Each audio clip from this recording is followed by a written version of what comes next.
Assalamualaikum warahmatullahi wabarakatuh anak-anak. Apa kabarnya hari ini? Mudah-mudahan semuanya dalam keadaan sehat ya. Kembali lagi bersama Ustazah di pagi hari. Untuk kali ini kita akan kembali kepada majelis pagi di hari Senin tanggal 22 Februari. Nah, majelis pagi hari ini insya Allah akan bertemakan tentang disiplin, terutama disiplin dalam menghafal Al-Quran. Anak-anak, bagaimana dengan hafalan kalian? Mudah-mudahan setiap hari anak-anak selalu menghafal ya, walaupun hanya satu ayat ataupun setengah ayat jika memang itu panjang. Nah, kenapa sih kita harus menghafal Al-Quran? Kenapa harus capek-capek menghafal? Padahal Al-Quran kan bisa dibaca. Kenapa kita harus menghafalnya? Nah, untuk lebih menariknya, untuk lebih tahu kenapa kita harus menghafal, kok kita susah sih menghafalnya? Nah, apa sih masalahnya? Mari kita simak video berikut ini dulu ya. Selamat menyaksikan.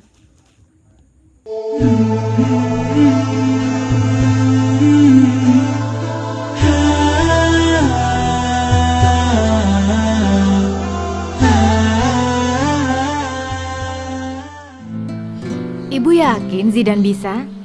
Terlalu berat buat Zidan, Bu. Kalau kamu yakin, insya Allah diberi kemudahan oleh Allah. Minta yang lain aja deh, Bu. Insya Allah Zidan sanggup. Ibu akan bangga kalau kamu jadi hafiz, penghafal Al-Quran. Tapi Zidan pengennya jadi astronot atau minimal presiden, Bu. Penghafal Al-Quran kan gak dilarang jadi astronot atau jadi presiden. Tapi, Bu, Keren kan? Kalau negara kita punya presiden yang juga hafal Al-Quran. Ibu yakin Zidan bisa menghafal semua yang ada di dalam sini. gimana caranya? Gampang, Pasti sulit lah, Pak Haji. gampang asal lo mau. Ya gimana caranya? Caranya dibaca berulang-ulang sampai lo hafal. Masalahnya, Zidan merasa nggak mampu, Pak Haji. Ngafalin pelajaran sejarah aja, Zidan suka lupa. Al-Quran itu kalamullah, dan Allah akan memudahkan bagi siapa saja yang mau menghafalnya. Buktinya udah banyak. Anak umur 5 tahun aja bisa jadi hafiz. Pak Haji sendiri hafal nggak? Minggir. Ih. Jadi Zidan harus gimana, Pak Ustadz? Yakin dan semangat. Niatkan apa yang kamu lakukan hanya untuk mencari ridho ibu. Karena ridho Allah mengikuti ridho orang tua. Tapi Pak Ustadz, Kebanyakan tapi lo, Dan.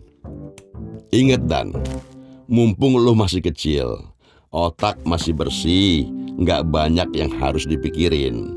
Jadi pakai buat menghafal Al-Quran. Kalau belajar di saat kecil, ibarat melukis di atas batu. Belajar di kala tua, ibarat melukis di atas pasir. Datang ombak, ancur, kesandung, lupa semua. Sepakat. eh, Biar nanti saya saja yang bersihkan, Pak Haji. Emang gue bawain buat lo. Masa gue semua yang bersihin? Oke Pak Haji, oke. Tapi sebelum bersihin, kita kirim Zidan dulu ya. Ayo, Dan.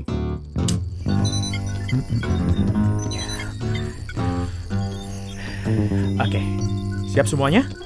Siap. Shh, jawab dong, Dan. iya siap. Kita mau kemana sih, Pak Ustadz? Ketemu anak-anak hebat. Bismillahirrahmanirrahim.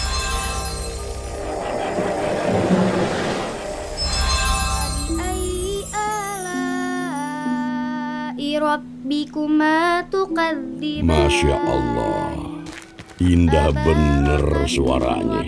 Bikadil jalali wal ikram. Shadaqallahul azim. Assalamualaikum. Waalaikumsalam warahmatullahi Waalaikumsalam. wabarakatuh. Mohon maaf mengganggu nih. Oh enggak, mari silahkan duduk. Ini anak ibu. Iya, namanya Aisyah. Saya Haji Husin. Nah, ini Zidan. Anak ibu Hafizah. Iya, alhamdulillah 30 juz sudah dia hafal, walaupun matanya buta. Masya Allah, Allahu Akbar. Kalah lu Dan sama anak cewek. Anak ibu kan gak bisa melihat. Gimana cara menghafalnya, Bu? Pakai ini, Al-Quran Braille. Tiap hari dia baca dan hafalkan. Lihat kan Dan, yang matanya nggak bisa ngelihat aja bisa jadi hafizah. Apalagi lu yang Allah kasih kesempurnaan. Nggak malu lu. Bisa gak sih nasihatinnya ntar aja Pak Haji? Mas Zidan, manjada wajada. Kalau sungguh-sungguh pasti akan berhasil. Dia dipanggil Mas nih ya. Apaan sih Pak Haji?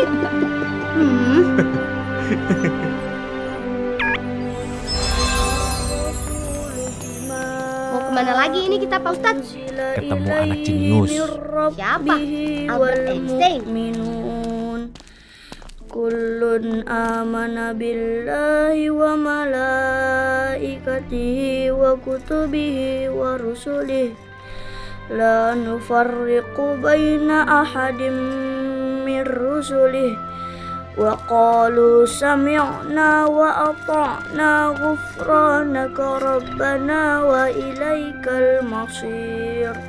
Shadaqallahul azim. Assalamualaikum. Waalaikumsalam warahmatullahi wabarakatuh. Anaknya Hafiz, Bu. Alhamdulillah. Hafal berapa juz? Alhamdulillah 30 juz. Masya Allah. Udah gede kok jalan-jalannya pakai kursi roda? Anak ibu lumpuh sejak kecil, Nak. Astagfirullah. Sejak lahir lumpuh otak. Sebagian sel saraf otaknya yang mengatur motorik rusak. Jadi semua hal yang berhubungan dengan gerakan tidak bisa dilakukan dengan baik. Allahu Akbar. Terus gimana cara menghafal Al-Qur'annya? Ini semua atas karunia Allah. Dari bayi saya selalu memperdengarkan dia murotal Quran. Dari mendengar, dia bisa hafal. Masya Allah, maha benar Allah dengan segala firman-Nya. Umar, maafin aku ya. Nggak ada yang salah. Kamu mau nggak jadi sahabat aku? Mau. Mau menghafal Al-Quran nggak? Insya Allah. Al-Quran itu firman Allah yang mulia. Kalau ada di dalam diri kita, Allah akan muliakan kita. Insya Allah. Amin. Nah, anak-anak, itu dia tadi video atau cuplikan kisah dua orang anak yang begitu hebat ya, masih kecil, dalam keadaan, dalam kondisi yang kurang memungkinkan, dalam kondisi matanya yang tidak bisa melihat, dan dalam kondisi badan yang tidak bisa digerakkan, tapi ia mampu menghafalkan Quran 30 juz. Bayangkan. Semoga di antara anak-anak yang mendengarkan majelis pagi hari ini akan ada, bahkan kalau bisa semuanya, mudah-mudahan bisa menjadi seorang hafiz dan hafizah 30 juz agar bisa membahagiakan kedua orang tuanya juga. Tidak ada yang tidak mungkin jika anak-anak mampu, mau berusaha. Insya Allah, Allah akan mudahkan, Allah akan lapangkan, dan Allah akan memberikan pahala yang terbaik untuk kalian semuanya. Berikut ini Ustazah sampaikan pahala apa sih yang akan kita dapatkan ketika kita menghafal Al-Quran. Kenapa kita harus menghafal? Apa untungnya? Nah, silahkan dilihat apa saja pahala yang akan kita dapatkan ketika kita membaca Al-Quran, bahkan menghafalnya. Selamat menyaksikan. Pahala penghafal Al-Quran. Pertama, dia didahulukan untuk menjadi imam ketika sholat jamaah. Nabi SAW bersabda yang artinya, yang paling berhak jadi imam adalah yang paling banyak hafalan Al-Qur'annya. Jika dalam hafalan Qur'an mereka sama, maka didahulukan yang paling paham dengan sunnah. Dan seseorang tidak boleh menjadi imam di wilayah orang lain. Hadis riwayat Ahmad dan Muslim. Kedua, orang tuanya akan diberi mahkota cahaya kelak di akhirat. Nabi SAW bersabda yang artinya, siapa yang menghafal Al-Quran, mengkajinya, dan mengamalkannya, maka Allah akan memberikan mahkota bagi kedua orang tuanya dari cahaya yang terangnya seperti matahari. Dan kedua orang tuanya akan diberi dua pakaian yang tidak bisa dinilai dengan dunia. Kemudian kedua orang tuanya bertanya, mengapa saya sampai diberi pakaian semacam ini? Lalu disampaikan kepadanya, disebabkan anakmu telah mengamalkan Al-Quran. Hadis riwayat Hakim. Ketiga, diutamakan untuk menjadi pemimpin jika dia mampu memegangnya. Nabi SAW bersabda yang artinya, sesungguhnya Allah mengangkat sebagian kaum berkat Al-Quran, dan Allah menghinakan kaum yang lain juga karena Al-Quran. Hadis riwayat Ahmad dan Muslim. Keempat, kedudukan hafidh Al-Quran di surga sesuai banyaknya ayat yang dia hafal. Nabi SAW bersabda yang artinya, ditawarkan kepada penghafal Al-Quran, baca dan naiklah ke tingkat berikutnya. Baca dengan tartil sebagaimana dulu kamu mentartilkan Al-Quran ketika di dunia, karena kedudukanmu di surga setingkat dengan banyaknya ayat yang kamu hafal. Hadis riwayat Abu Dawud dan Turmudi. Kelima, ditemani malaikat. Nabi SAW bersabda yang artinya, orang yang membaca dan menghafal Al-Quran, dia bersama para malaikat yang mulia. Sementara orang yang membaca Al-Quran, dia berusaha menghafalnya dan itu menjadi beban baginya, maka dia mendapat 2 pahala. Hadis riwayat Bukhari. Keenam, di akhirat akan diberi mahkota dan pakaian kemuliaan. Nabi SAW bersabda yang artinya, Al-Quran akan datang pada hari kiamat. Lalu dia berkata, Ya Allah, berikan dia perhiasan. Lalu Allah berikan seorang hafidh Al-Quran mahkota kemuliaan. Al-Quran meminta lagi, Ya Allah, tambahkanlah untuknya. Lalu dia diberi pakaian perhiasan kemuliaan. Kemudian dia minta lagi, Ya Allah, ridhoi dia. Allah pun meridhoinya. Lalu dikatakan kepada hafidh Al-Quran, bacalah dan naiklah, akan ditambahkan untukmu pahala dari setiap ayat yang kamu baca. Hadis riwayat Turmudi. Ketujuh, Al-Quran memberi syafaat baginya. Nabi SAW bersabda yang artinya, rajinlah membaca Al-Quran, karena dia akan menjadi syafaat bagi penghafalnya di hari kiamat. Hadis riwayat Muslim. Nah, anak-anak, itu dia tadi pahala yang akan kita dapatkan ketika kita mau menghafal Al-Quran. Walaupun sulit, insya Allah akan memberikan pahala yang berlipat asalkan kita mau berusaha. Jadi intinya, jangan sekali-sekali mengatakan membaca Al-Quran itu sulit, menghafal itu sulit. Tapi cobalah, insya Allah akan memudahkan.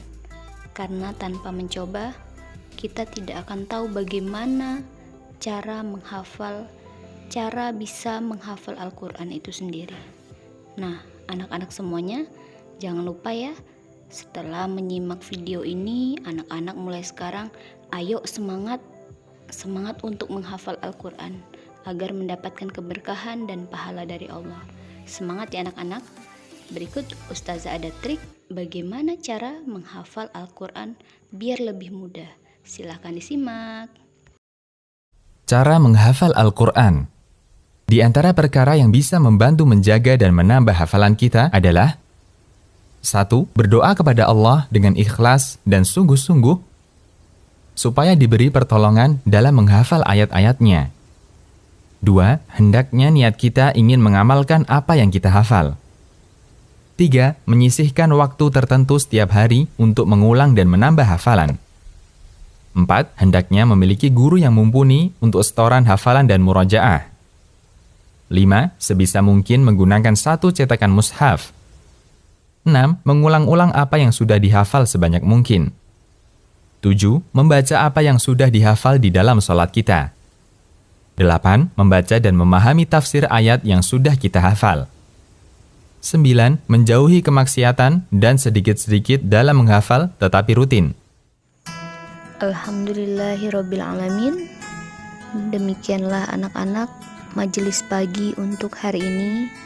Mudah-mudahan bermanfaat dan bisa memotivasi kalian agar bisa terus berusaha untuk menghafal Al-Quran dan tidak pernah letih untuk menghafal Al-Quran. Karena di dalam Al-Quran itu terdapat banyak sekali kebaikan yang akan kita dapatkan. Banyak pahala yang akan kita temukan.